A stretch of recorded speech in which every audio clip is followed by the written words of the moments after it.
Abizar nelangsa lihat kondisi ibunya karena dulu larang Umi Pipik nikah lagi.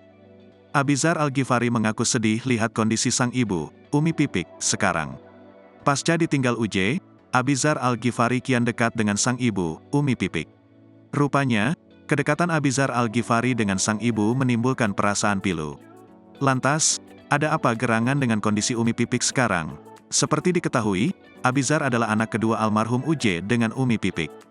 Pasca sang ayah meninggal dunia pada tahun 2013 silam, Abizar menggantikan Uje jadi tulang punggung keluarga. Sebagai anak laki-laki yang paling tua di keluarga, Abizar merasa punya tanggung jawab besar. Tak heran jika akhirnya Abizar terjun ke dunia hiburan dengan jadi aktor demi mendapatkan uang untuk hidupi keluarganya. Abizar berniat membantu sang ibu yang awalnya jadi tulang punggung keluarga sendirian. Seiring berjalannya waktu, ternyata timbul perasaan nelangsa lain yang dialami Abizar saat melihat ibunya sekarang. Melansir dari video yang diunggah YouTube curhat Bang Denny Sumargo pada tanggal 7 April tahun 2023, begini curhatan Abizar.